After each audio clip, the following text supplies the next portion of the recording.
Définition de la contrainte. Pour commencer, on veut connaître l'effet sur un objet quand on applique une force de compression ou de tension à l'objet.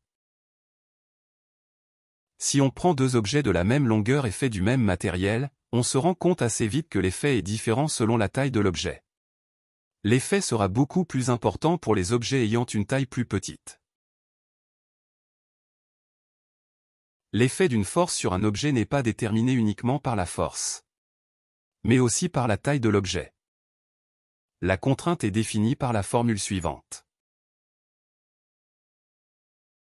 Si on revient à nos deux tiges, calculons la contrainte en supposant que la force est de 1000 Newtons. On a alors la situation suivante. Comme la contrainte sur le fil de 2 mm est plus importante que pour la tige de 1 cm.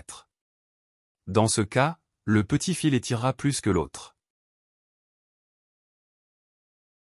Calculons maintenant la contrainte dans ce bloc d'aluminium. L'aire d'application de la force égale à 0,005 m².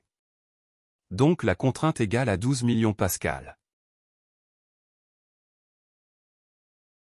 Un objet va céder en tension ou en compression si la contrainte dépasse une valeur appelée la contrainte ultime, dont la valeur dépend des caractéristiques mécaniques de l'objet.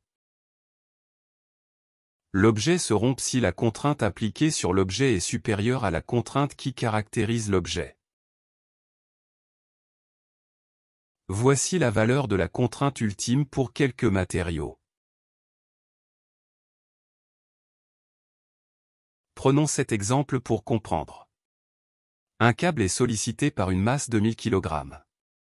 Son diamètre est égal à 1 mm. Le câble va-t-il casser?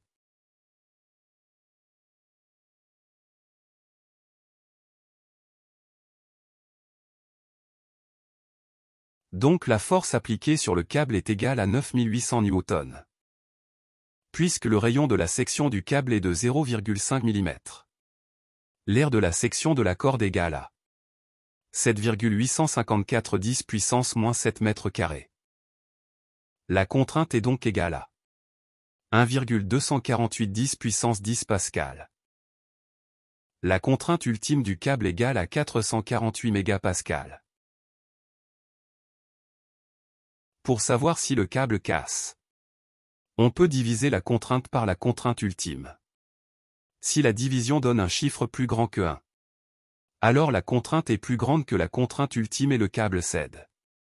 Donc le rapport donne 27,85. Et je vous laisse conclure.